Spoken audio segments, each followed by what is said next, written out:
Hello and welcome to Native Pulse, a production of the 7th Generation Fund for Indigenous Peoples. The purpose of the Native Pulse Conversation series is to bring forth the heart, knowledge, and action of Indigenous communities to the people.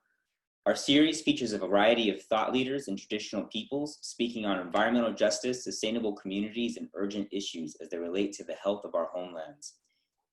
It is our intent that you leave these conversations feeling uplifted and inspired into action by movements across the Indigenous world. My name is Louis Gordon. I'm Chicano and Purepecha, and my father's family is non-native, and I serve as program director for the 7th Generation Fund. Today, we will be speaking with Dr. Michael Yellowbird about pandemics and mindful decolonization.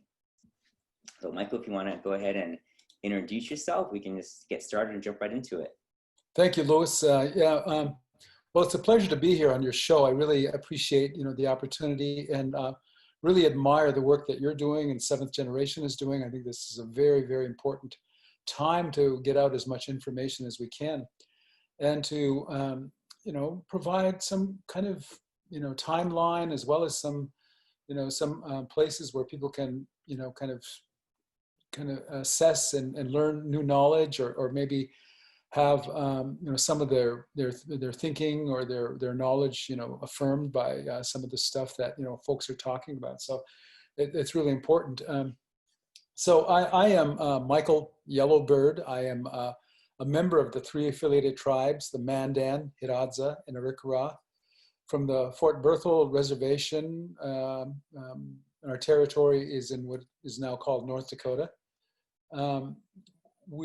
I am now living in Winnipeg, in Manitoba, on the lands of the Cree, the OG Cree, the Anishinaabe people, the Dakota people, and the Dene, and the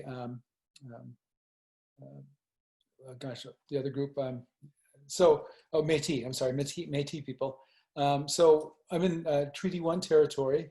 I am the dean and a professor in the Faculty of Social Work at the University of Manitoba, and this is my first year here. So I've been really enjoying my time here, really enjoying the work that I'm doing, and really it's been great to develop collaborations with local community, with tribal organizations, with students, with colleagues, and to continue to help build, I think, a global world-class faculty here at the university in social work. So we're doing many things that I'm very excited about. We've just are sort of retooling and restructuring our PhD program to make it an Indigenous, international centered program. And that's pretty exciting. And we do have some really interesting and important programs that we have in our graduate school, our graduate program. One is a Master's of Social Work of Indigenous Knowledges, which is really a unique program in Canada, I think really around the world, where we have Indigenous professors that are teaching in this particular program. And then we have elders or knowledge holders that are help co-teach the course and provide a lot of information around Indigenous ways of knowing and being and learning and that sort of thing. And the curriculum is really a well-balanced curriculum with, sort of the cutting-edge Western science and cutting-edge Indigenous science and traditional knowledge. So it's really quite exciting. We also have a program in the far north in Manitoba and Thompson, where we are delivering social work to the tribal communities in the far north, and that's primarily what we call an access program, which brings in a lot of Indigenous students and they get a degree, a very specialized degree, and go back out into the communities. And then we have an inner city program that does the same. So I'm very proud of our programs and very happy to be where I'm at these days. So thanks for sharing. And Manitoba is lucky to have you. I remember when we were neighbors here on Wiyot territory in far north California, and miss having just being close to you to hear your thoughts on things. I'd like to recognize that today we are recording. It's Thursday, June 11th, and most of our communities in both rural and urban areas right now are facing sort of twin threats of the coronavirus pandemic and protests and demonstrations and community manifestations of response to police brutality. And both these things are incredibly stressful. So I'd like to start our conversation today by asking you to share some of just some useful tools that people can take home that are either grounding or a part of your mindfulness practice that are easy to teach and easy to apply, or some kind of self-soothing techniques, whatever you'd like to share for people to kind of, help cope and deal and just get through this time that we're in right now. Sure. What you say, I'm glad you mentioned that, Louis, because we're really in a big period of transformation globally. I think back to 2012 when there was a shift in the Mayan sort of calendar, and people were talking about the end of the world. But I think the whole intent of the 5,000 end of that 5,000 year calendar was to talk about there was going to be a rebirth, there was going to be change, and I think that's what we're seeing now. We're beginning to see a lot of shift on the planet in terms of people's consciousness, a lot of shifting in terms of political ideologies that are falling, that have been entrenched and harmful to people, to marginalized populations, to the planet. And there's all these things that are going on, not only in politics and environmental, but there are social relationships that are beginning to become very strained, as we're seeing. But it's been like that for quite some time, and now we're seeing a really pretty amazing response to that oppression, not just by one group of people, but many groups of people that are stepping up and really challenging the structural oppression and racism that exists. And I was, writing a friend last night, and one of the things I saw, when we're talking about changing times and really why the stress is, and how mindfulness and contemplative practices can help sort of balance the stress, but also to see these things as positive. They're shifting, right? It's big stuff, because they're pulling down all these Confederate flags in the United States, in Venezuela in 1992, I think, right at the time of the quincentennial of Columbus. I think they were pulling down statues of Columbus down there. And now it's happening here again, and the Confederate soldiers, it's happening. Just last night, I saw a picture where young people, I think it was in Minnesota, had pulled down and defaced Lincoln. And that's really upset a lot of people, because they have this idea that Lincoln was, the great liberator and the great emancipator of African Americans, right? But people who know the history know that Lincoln was not willing. He did not want to liberate and free slaves, because he knew it was going to cause a war. That's a historical fact. He didn't want to do it, right? But he was getting pressure. The second thing Lincoln thought, and you can see this in his own writings, is he did not believe that Africans or Black people were at the same intellectual or social or evolutionary level as white people, right? So we've been fed this whole sort of, piece of information, these lies and these prevarications of history. So now what's happening is that, since 2012 and even before that, now it's kind of catching traction now, I think. And we're seeing what, Frantz Fanon, the great psychiatrist, back in the 50s, who was talking when he wrote this book called A Dying Colonialism. That's exactly what we're seeing, is we're seeing people picking up the language of decolonization, understanding what neoliberalism is all about, because that was launched also too by the Zapatistas. That movement started around that time, and so we're seeing a lot of this really happening, right? We're also seeing this now where young people are taking to the streets of all colors, and they're beginning to break down those oppressive structures, that oppressive language, and they're making a space, in the public discourse for liberation and freedom. And so don't be surprised if, very soon there'll come a time when the faces of George Washington, Thomas Jefferson, and Teddy Roosevelt are going to be chiseled off, Mount Rushmore, places like that, right? Because we're seeing colonialism begin to die, and we're seeing sort of this new uplift of consciousness where people understand that, like they did in the 50s and the 60s had their rebellion because parents had lied to the people in the 60s and the people wanted an alternative way of living. So now they see that now. So that all said, what's happened is it's also created a great deal of stress and uncertainty. What's going to happen next? Everything that I believe is being destroyed, or it's being defaced, or it no longer means anything. So when you create that kind of uncertainty in a population, then of course you're going to raise people's anxiety.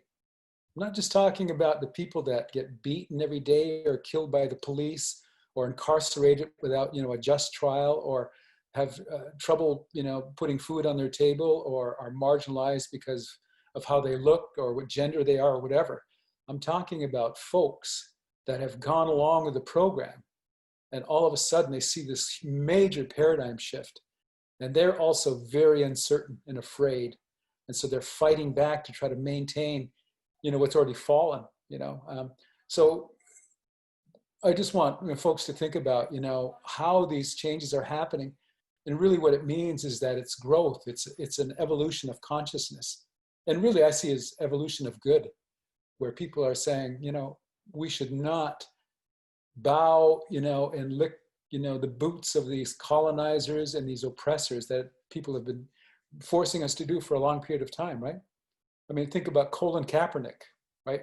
How people took that his act and they turned it into something completely different from what he was trying to, get us to acknowledge about, the disproportionate murder of young Black men. And so now you see that this reaction that people have had has forced all these police, departments and chiefs to begin to think about, oh no, right? And they're firing their officers, and they're thinking about major reform.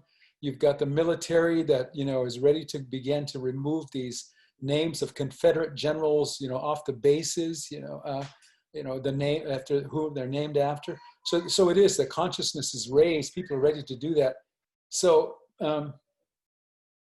really, in a way, I was thinking about this. People may not think there's a lot of folks may not think or liberal or progressive folks may think there's a lot of things good about Trump, and I don't either. But what I do believe is that his racism, his white supremacy, and the ways of doing things has exposed major, undertones and the subtext of all the racism that exists. And he's become, the prototype. He's become, the exemplar of that hate and of that, mistrust. And he continues to do it every day. He's like in a way, he's like liberals planted him inside the White House so he could do all this damage to bring out all this racism and create, this division among people, right? And it's really interesting when you see that. So anyway, what I think, when all this is happening, and it's major stuff, because we've forgotten now about climate change, because this is so front and center. We're, right now, race relations is at the top of many polls, things we need to change, and then an economy is next, and so on. I don't even think the last poll I saw where climate change is in the top 5 anymore. It's moved down, right? The economy and all these different things. So, and that, hasn't stopped. And of course, the, COVID-19 pandemics, that kind of thing is, at the top 3 or 4. But, in this time, when people are feeling this way and things are changing so rapidly, I always tell folks, I said, the best thing I think folks can do is practice several times a day, 5 to 10 times a day, shutting off your computer, sitting in a place where it's warm, sitting in the sun if you can, close your eyes, set your watch for 5 minutes, and just breathe, relaxation, and say to yourself, relaxed, calm, courageous, whatever it is. And really what you're doing there is you're sort of stopping your neurons from, overfiring and over-engaging. And what you're doing is you're beginning to lower the levels of cortisol, which are the adrenaline-like factors, in your blood. And when you feel the sun on your body, or you feel the warmth, you raise your levels of dopamine, which is the feel-good reward chemical, and serotonin, which is a relaxing chemical. You begin to do that like you would. You don't run a marathon and become, a master meditator by sitting for 2 hours every day. You start very slowly with, small 3-minute meditations 10 times a day, and then you really focus on that. And then gradually over the weeks, you may bring it up to 4 or 5 minutes, 6 times a day, and so on. So, and when people engage in doing that kind of thing, like I said, they begin to change the structure and function of different parts of the brain. You begin to shut off that noise and the fear that's kind of down in the amygdala, the fear part of the brain, begin to kind of calm that a bit. You begin to, when you feel and think positive thoughts or good thoughts or sacred thoughts or holy thoughts or whatever you want to call them, you begin to activate another part of your brain. And if you feel love for people and animals and the planet, and you have hope, you activate a part of the brain called the anterior cingulate cortex, which is involved with the neurons of compassion and connection to all life around us, right? So it's not just sitting there and doing, mindfulness like you see a lot of people are selling it now. You don't need to buy it. It's part of who we are. We evolved as people, as human beings, to be contemplative, to stop and to sit and to look at a tree, to look at a mountain, to look at the desert, to look at the prairies or look at the stars, and to breathe deeply. And don't judge those things, but to wonder and be in awe of these landscapes or the scenery. So that's generally what I tell people to do. I tell them just do it on your own, right? You can find, programs that are free on the internet and so on, but I tell people don't pay for anything. Don't pay for anything. It's an investment in yourself, right? You don't want to be, I guess, taking something so sacred and fundamental, which is really in our nature, and be selling it to people. It's like bottled water, right? It's like selling bottled water. It doesn't make any sense, right? So those are things that I tell folks. And sometimes it's like exercise or like running or anything. If you are a member of a collectivist culture, a group of people that, hang out and you like being in the presence of others, then, spend 5 minutes outside with people and just sit. And, partway through your visit, just close your eyes and breathe for 3 minutes. Give yourself a 3-minute break to kind of think about how much you care about this person and how this person and you are going to do these wonderful, beautiful things, to help bring justice in the world, or how much you care about your family and how much gratitude you have for the life, even though things are hard, right? Even though times are hard, that's one of the things we do, and they call that neuroplasticity, is that when we focus on learning a new task or a new language or a new behavior, like thinking, sweet thoughts about your children or about something that's positive or good, we begin to change the plasticity of our brains to activate different parts that help keep us very, very, in a sense of feeling of well-being. And what we do when we do that is that it sends, when we are in that state, when our dopamine levels begin to go up, the reward chemicals begin to go up, and oxytocin levels goes up, my love chemical, my bonding chemical, this is my friend, this is my relative, whether it's the tree or a person or my grandmother or my grandpa or my child or the stars. If we have that connection and our oxytocin levels goes up, all those levels of good chemistry going up then begin to send thrive messages down into the body rather than decay messages, which are associated with fear, anxiety, confusion, and any of those kinds of depression, any of those kinds of things that bring us down. So I think people think about this time now as something that's beautiful that's happening, although it looks ugly a lot of times. that change is important. Change is beautiful. Change is something that is always constant. So that's what I could suggest as far as what I call mindful decolonization or neurodecolonization. That's how we change those structures and those receptors and the neurons firing in our brain when we begin to put in things that are empowering from our own culture, whether it's thinking, participating in ceremonies, or speaking our language, or whatever it is, right? Those things are all part of mindfully decolonizing ourselves from the diseases of the modern world. So. Oh, thank you. And combining just this discussion about the benefits and necessity and positivity of mindfulness, along with all these mass movement demonstrations that we've seen, not just right now, but really over the last couple years. I mean, Standing Rock, Ferguson, Baltimore, Occupy Wall Street, all these different mass mobilizations of just everyday people. Have you ever seen any examples of combining those two things, of public demonstrations or actions where that kind of mindfulness meditation has been incorporated? Yeah, I think, I think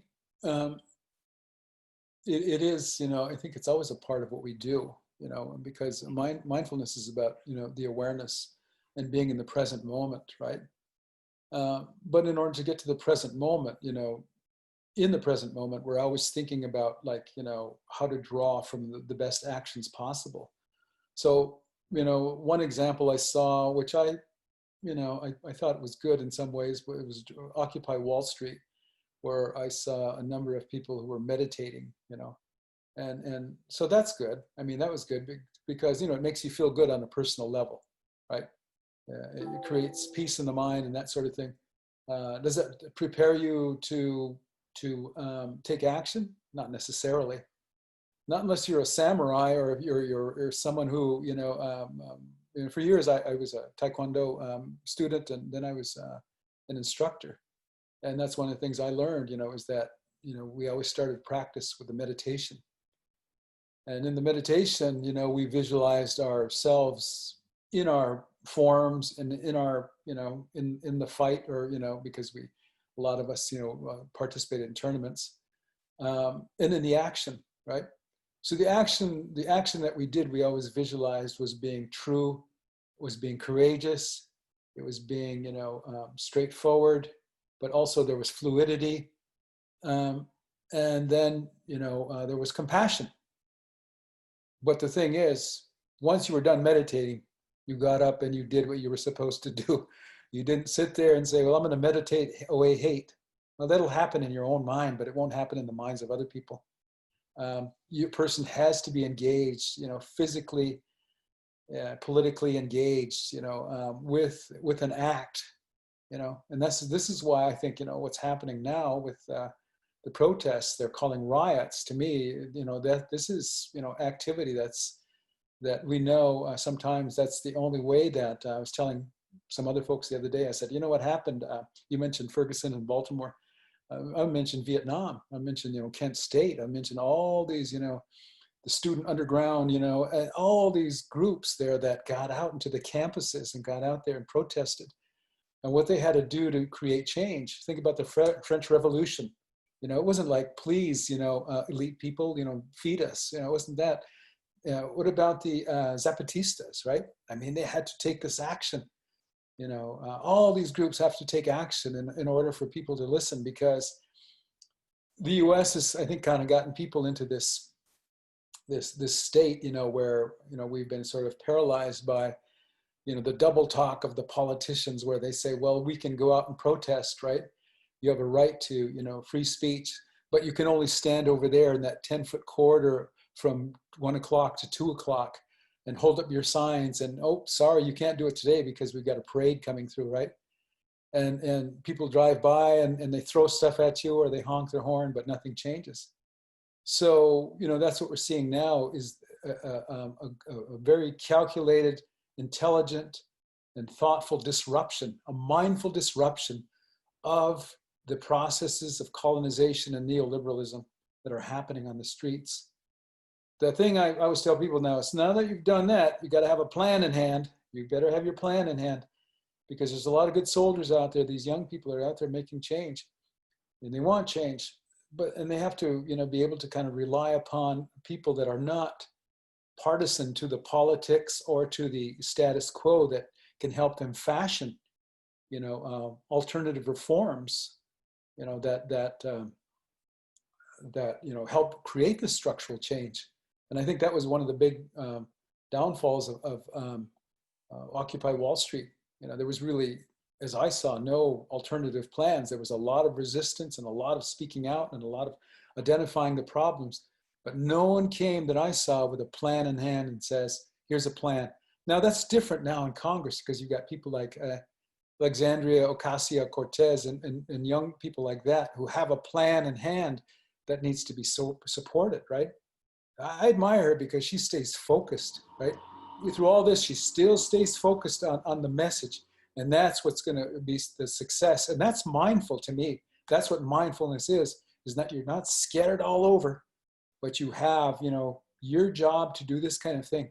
She's doing it really well, So I think young people could take a really, really good, get a really good lesson and an example from someone like her, who continues to, intelligently, thoughtfully, and courageously and mindfully, address, what's missing or what's, been oppressive in society. So that's mindfulness to me in there, is to stay focused. And that's what it is, awareness. You can judge it, but don't let the judging get the best of you. You're looking and seeking an endpoint, and the endpoint is justice. So. Oh, that's great advice. Thank you. And for folks that are just tuning in right now, this is, you're listening to Native Pulse, and today we're speaking with Dr. Michael Yellowbird about pandemics and mindful decolonization. So switching gears back to the other most visible threat that we're facing right now, which is the COVID-19 pandemic.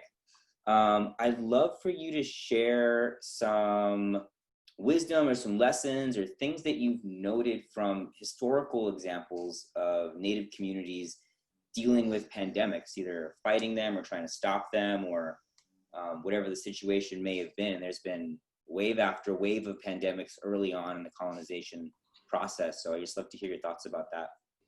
Yeah, well, people may wonder what a dean of a professor of social work knows about pandemics. So maybe I should just qualify that a bit. I did get my PhD from the University of Wisconsin in Madison in social welfare. But my focus was on American Indian health, Indigenous, health use and health behavior. So along the way, I had a chance to sit in a number of classes that looked at pandemics, infectious diseases, looked at global health, looked at some of the threats, of what Laurie Garrett, who's been on quite a bit on the news, calls the coming plague, and began to get a really much clearer understanding of how, how these pandemics and these plagues happen, and generally what it is that we know that they exist already. We know they mutate. We know that, there are these different vectors or ways of spreading them, right? And we know that when we get in the path of those vectors, or we habitate, we take up habitation or invasion into those areas where the vectors are, we're going to get infected, because a lot of these diseases are what they call zoonotic diseases. They can leap from human or from animals to humans. And sometimes they leap back from humans to animals too, after it becomes that kind of level of transmission. So we live in a natural world, where those viruses, feel like they have just as much right to exist as human beings do. And they create for themselves opportunities to live and to spread. And then, of course, after we sort of get them under control, they learn how to mutate, or they learn how to hide within the body of the host. Like chickenpox, for example. Chickenpox, once we get it, we'll go into the host and we'll find its, hiding place somewhere in the spinal cord, in the spinal cord system. And then when we get to be elderly people or we get sick and our immune system is compromised, then it sort of returns as shingles, right? So diseases are like that, right? We are, you know, for all intents and purposes, half human cells and half, you know, virus, bacterial, fungus cells. Some people think it's even more. They think we're 90%, you know, fungus, fungus and bacterial and viral cells, and only 10% human. So those numbers kind of slip back and forth. So it's no wonder that we're going to get pandemics. You know, it's no wonder. First of all, what's been really I think frightening about pandemics is that people have actually harnessed, you know, pandemics and different infectious diseases in biological warfare. That's been the scary thing. And, you know, they've used smallpox blankets. They've, you know, failed to immunize populations, avoided populations, immunize themselves first, and so on, right? And of course, they created with a lot of different indigenous groups. They created so much trauma and mistrust that a lot of indigenous people, when it was smallpox, didn't want to be inoculated or immunized against smallpox. So, I mean, so a lot of people, it's not only indigenous people, we've got a whole group of people now that are, you know, that don't want their children vaccinated because they don't trust the big pharma, you know, what they're putting in there. And, you know, and I'm not saying that they should or shouldn't. I'm just saying I understand, you know, how people can feel that way. And think about, you know, you need to really be careful about, you know, accepting the word of a pharmaceutical, you know, industry that is, you know, very much focused on profits before people, right? So I understand that, and there's a lot of, you know, the anti-vaxxers out there. So the history of pandemics, though, you know, like I was saying, is really interesting, because when you look at, you know, most indigenous populations around the world, there was not, you know, the infectious European diseases that existed until Europeans began spreading outside of Europe. And that really began to happen. A lot of those diseases began to happen within the last 10,000 years. Many of them were, you know, diseases that came from, you know, people's interactions with domestic animals, like smallpox, for example, right? Came from cows and, you know, cowpox. And so there's a lot of those kinds of things that were happening. You know, you could go down and, you know, look at all these infectious diseases that existed. And, you know, things like, you know, measles, there are mumps, there are, you know, chicken pox, there are, you know, cholera and typhus, all these different diseases that came from Europe.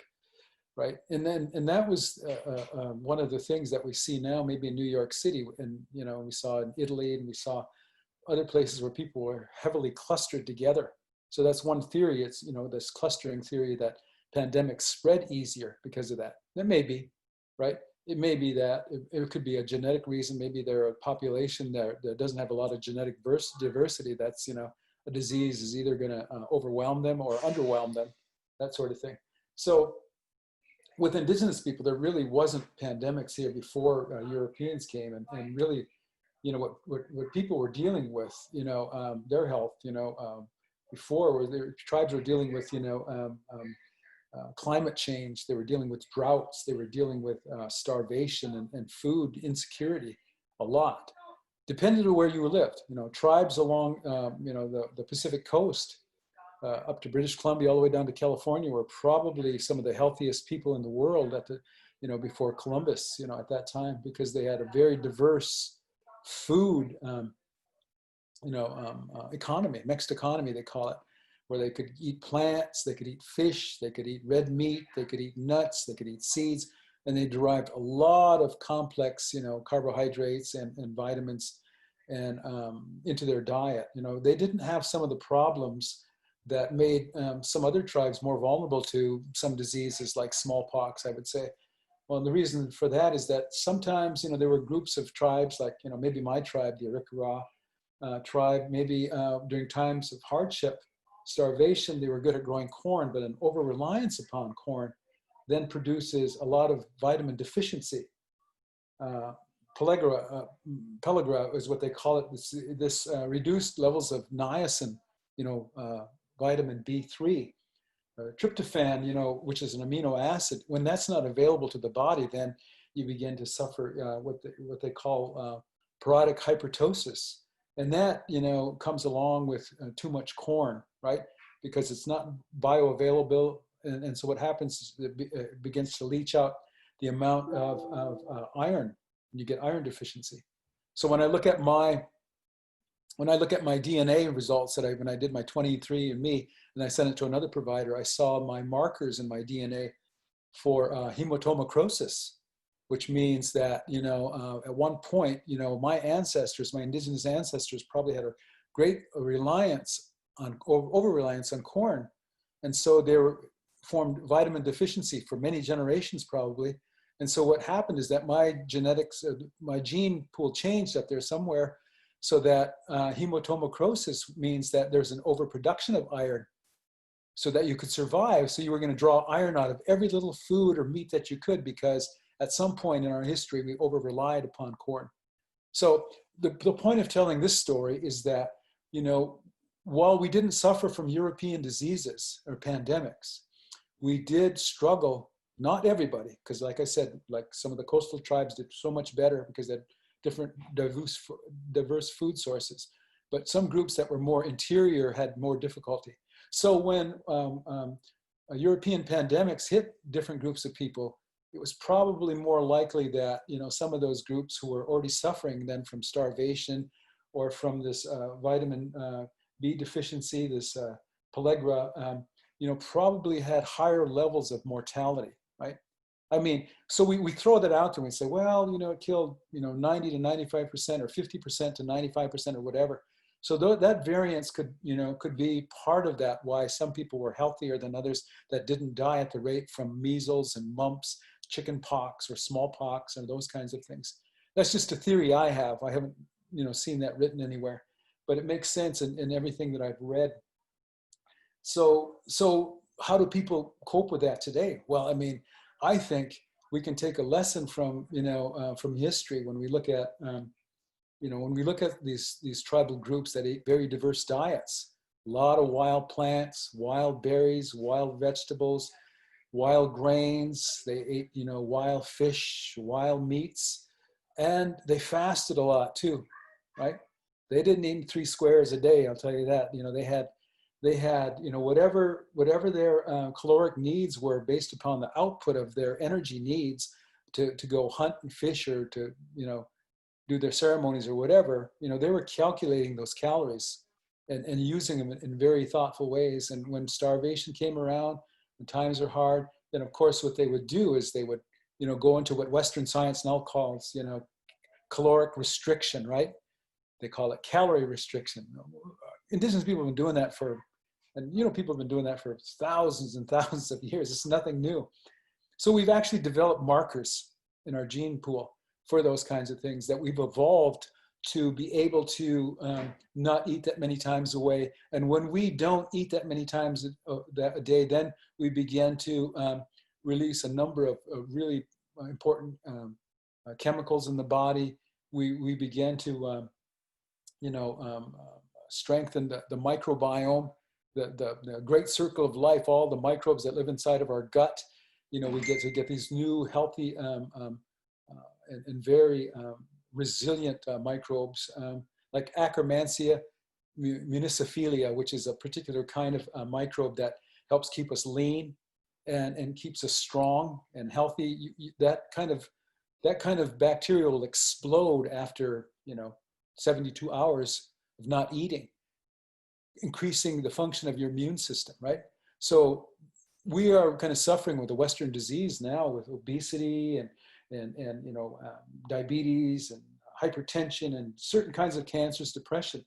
So we're even more at risk as Indigenous people because we don't follow that ancestral line of thinking and eating those wild foods and living in that traditional hunter-gatherer kind of lifestyle. Even before we start having traditional agriculture, which was good, but we still were not as healthy with traditional agriculture that started about 5,000 years ago as we were when we were consuming the wild foods, which is distinctly a great marker in our DNA and in our guts. And there are ancient and very rare species of microbes that we can find in the guts of hunter-gatherers that we don't have as Western people. But I can assure you our ancestors, indigenous ancestors, had them, making them more resilient to stress, to starvation, and all those kinds of things. So those are things that, you know, we need to think about as our diet, really not just think about a traditional, you know, diet with, you know, all these, you know, seeds, you know, that heritage seeds, those kinds of things. That's important. But we can take it one step further and go back even further to begin to, you know, regrow and to replant and to caretake all these areas to make them into, you know, gathering areas for wild seeds and plants and those kinds of things. I think that's the future of the you know, of human, you know, of the human race, is to kind of, they're going to discover that that's our best option in terms of surviving pandemics in this global climate change. So I think, you know, in terms of, you know, the history of pandemics and how we've dealt with those kinds of things, is that, you know, we really need to, I think, begin to think about the wisdom of our ancestors, not just, you know, 5,000 years ago when they discovered corn and started growing corn. I'm talking about, you know, 12,000 years ago. I'm talking about a long time ago. And we have to, you know, I know people, there are people that don't agree with the idea that, you know, we should be interested in our genetics, you know, as indigenous people, but I disagree with that. I think there's a lot to be learned. I've learned a lot.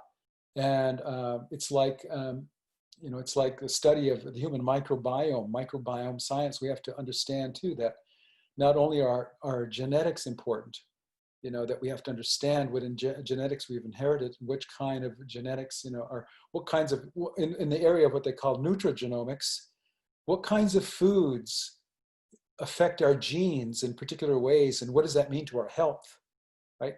That's a big deal. What kinds of foods affect our microbiome, and what does that mean to our health?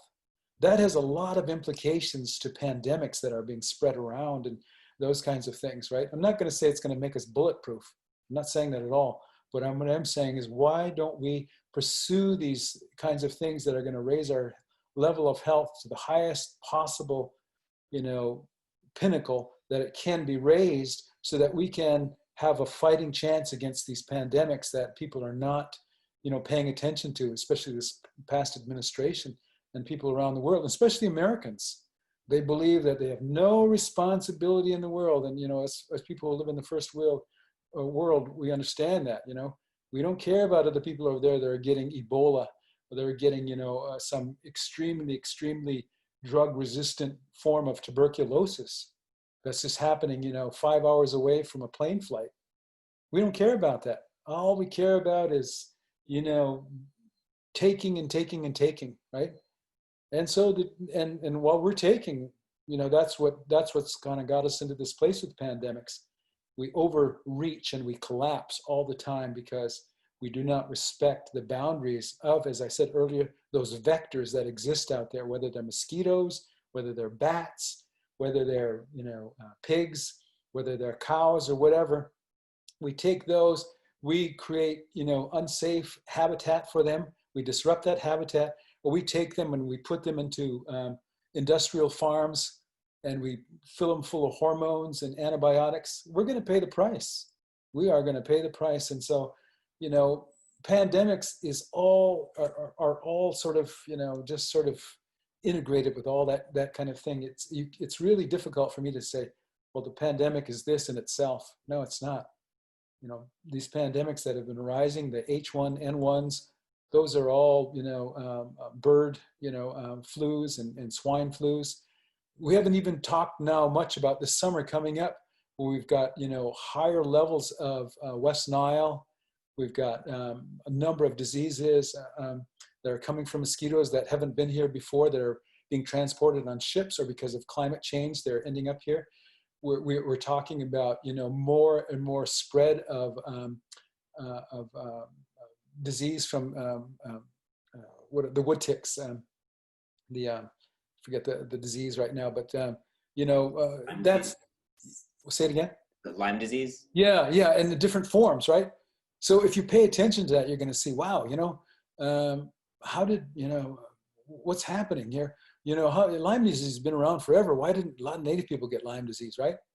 They probably were very careful about that. I know they did some control burning in areas. They didn't, you know, they went in areas, they probably made sure they, you know, took care of that, because it wasn't, you know, they didn't have the sprays they could spray on themselves, right?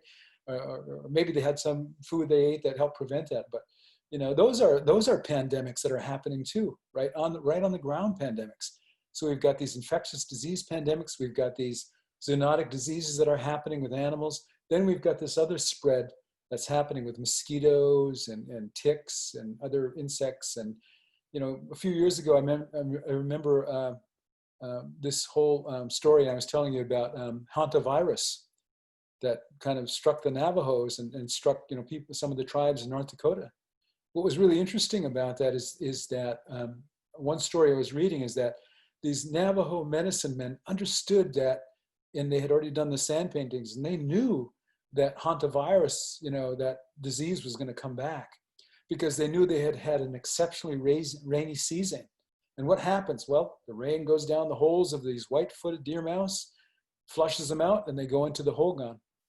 And then you got trouble. And then they, you know, their droppings, then they spread the hantavirus, and then you saw higher levels. But they knew that was going to happen because they were able to read the signs of the weather, what changes animals' behavior.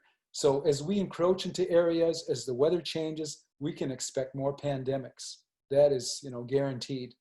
So unless we do something about it, you know, we all need to get ready for those that are coming, and those that are already here that we're not even paying attention to anymore, like West Nile disease and you know, any of these other diseases that I've been talking about. So it's, you know, we have to, you know, we have to really take it seriously. Absolutely. Thank you. And I just want to thank you so much for joining us and for your time. I'd like to give you a chance before we wrap up here, chance to share if there's anything that you would like people to know about coronavirus specifically, either from your research or from you know, your academic sources. I know that you've got just an incredible academic mind, and your attention to detail and ability to absorb and relay information is just really incredible. And that's how you ended up where you are now. Is there anything that people need to know that they aren't aware of, or any take-home advice that people should be aware of? Well, a couple of things. I think, I think people need to be very cautious about a COVID-19 vaccine. The reason I say that is because, you know, my own experience in understanding how drugs are, you know, approved going through these different levels through level 1, level 2, and level 3 gold standard testing, is that this is on a fast track right now. And there's no telling how effective it's going to be. Even in trials that where you think you've got drugs that are supposed to be, you know, well tested and whatever, you see 5 years later, 10 years later, them being pulled off the shelf because you find all of a sudden an uptick in cancer or some other kind of you know, reaction to this, delayed, or in particular populations that are not paying attention to. You know, I don't know whether or not, you know, it's going to be compatible with you know, people. I don't know who the test subjects are. I don't know how wide of a net they're casting in terms of bringing in people to run these trials on. Are they including Indigenous people? Or maybe from one area? Are they including, you know, this group or that group? You know, we don't know. It's very complex. There's not enough information as far as I'm concerned. You know, how do our genes react to, again, then another new sort of, you know, a substance in our body, right? Maybe as an enemy or whatever, who knows? It's a very, very quick, you know, testing. That's the first thing. So don't, you know, hang all your, you know, don't put all your eggs in one basket there. That's the first thing. Second thing, a lot of people are using the idea of contract tracing. That to me is like going down to Las Vegas, you know, and spinning the wheel, right? Contract tracing to kind of say, well, this person's been in contact with this person, whatever, that kind of thing. I don't think there's any really good science to that whatsoever. You know, it just doesn't make any sense to me at all. I read some of it and I think, okay, this is sort of what it's based upon. But, you know, human beings have complex behaviors, and there are things that are being learned about the COVID, the coronavirus itself that people are still writing about. And it's very new. I mean, it's just a few months. People have been publishing about cancer for years and years and years, and just finding out things within the last 5 or 10 years about how cancers behave and how they respond and what they do, right? We just found out, with shingles, what smallpox does, when it gets into your body. So we don't know about, how these viruses are going to behave when they're confronted with a vaccine. Are they going to be able to mutate? I don't know, are the, like I said, so that testing is all there. There's a lot of questions. The final thing I think are the immunity and immunoprotection. I think there's some worth in there to figure out whether or not people do have human antibodies to this particular virus. But since it's a novel virus, how could they have an immunity to it? So what the immune system may be reading it is to like a companion virus that has maybe the same molecular structure and the same sort of response in the body. So if it does that, then will it sort of ease up and move back, and then will the coronavirus take a second sort of run at someone who thought they were immune before, right?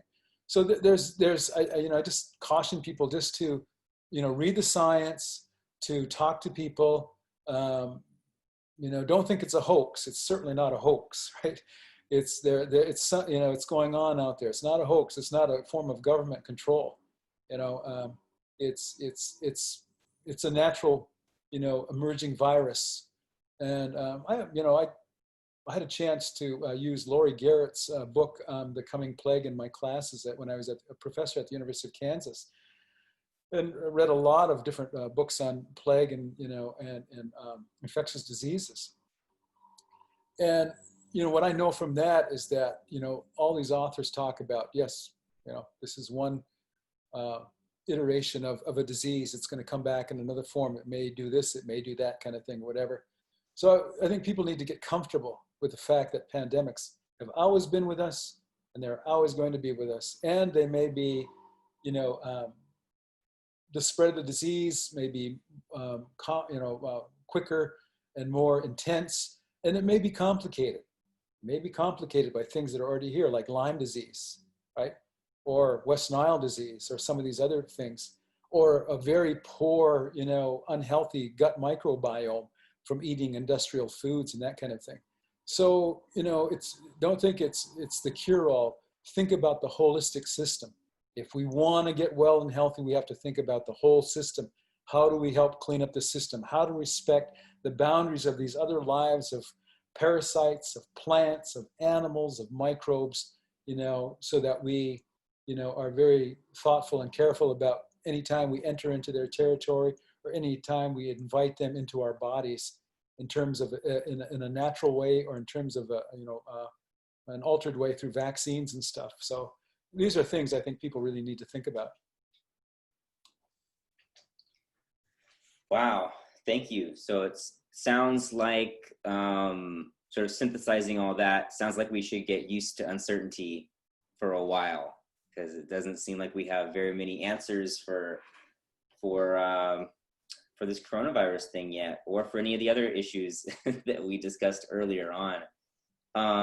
Just to leave people, if not on a hopeful note, just to leave people a starting place to get to some of the answers that you were suggesting, which has to do with diet and microbiome. Could you suggest, and this all relates to our ability to fight diseases and infections of all kinds, just general overall health and immune support. Could you suggest some accessible, easy places for people to get started to educate themselves more on diet and how it affects our health? Yeah, I think one of the best sources. I'll point to one person. His name is Rob Knight. He's a microbiome scientist, and I believe he is Rob Knight, Knight, Rob Knight. He has a TED Talk. Watch his TED Talk. He's also written some books and published a number of articles about that. He has a site, and where people can go. And I think that he calls it, you know, the American Microbiome Project or the Human Microbiome Project. It's more like a public, you know, it's more of a public kind of source, not a private, you know, industry kind of thing. And I think that's, you know, there's a lot of information to be learned from his writings and his work, his TED Talk. And if I think people, you know, submit a sample, get to know your sample, get to know who you are, you know, get to know what's living inside of you, and how you want to make sure that, you know, the friendly and the good bacteria there that's going to, you know, create a robust immune system and health. You know, how do you continue to, you know, feed them, and some of the bad actors in there, you know, the little anarchist, you know, microbes, you know, how do you bring them under control, right? I mean, you know, that, I mean, they don't want to follow the, you know, and sometimes it's good because they keep our immune system peaked, right? You know, go out and, but read about them first. Don't go to, you know, any company and just do it, because a lot of companies don't protect your information well. Find a good reputable company. A lot of times they have really good information. Another thing that I've done is I've used pretty good providers in terms of taking a test, a nutrigenomics test called from a company, and I won't say the company's name, but you know, let people look themselves. But you know, the science is really good on this now, and they can tell you a lot about the foods that you eat, how they affect your genetic expression, even your epigenetic expression, or create an epigenetic expression, I should say, and what it means for your health. That's very important. And the final thing is, you know, find a very reputable, secure, you know, someone who does genetic tests, and who protects your information, who destroys your information after a certain period of time, and only you have access to that, and they don't share it. You know? Take a look at that. Learn about who you are. That gives you a look back at your ancestry, who your people were, and how diverse you are, and really sort of what it means about the here and now. Now, there are other things people can do. I'm just saying these three things are things you can do in addition to other kinds of things, because now today that's called precision medicine. Go to a doctor and he'll say, well, eat healthy and exercise. And you have no idea what that means, right? You may have a particular genetic variant that says you have a very, very low motivation to exercise and you're more of a couch potato, right? And that's true. People do have that. You may have different kinds of fast twitch, slow twitch, medium twitch muscle that, you know, you may injure yourself or not push yourself enough. So you have to know what's there. Now, I don't think the human microbiome or nutrigenomic or genetic testing are, you know, the end all be all. You know, I'm not reductionist in that way. I think they provide for us a very, very important picture on how we're going to do, you know, with diseases, how we may fare in a pandemic, how we may fare in climate change, how we may fare, you know, when we get, you know, sick or well, or, you know, or whether we get depressed, or all those kinds of things. It's one more thing. And we should know that. We should understand who we are. And that's a good part of, you know, to end in a sense in mindfulness, right?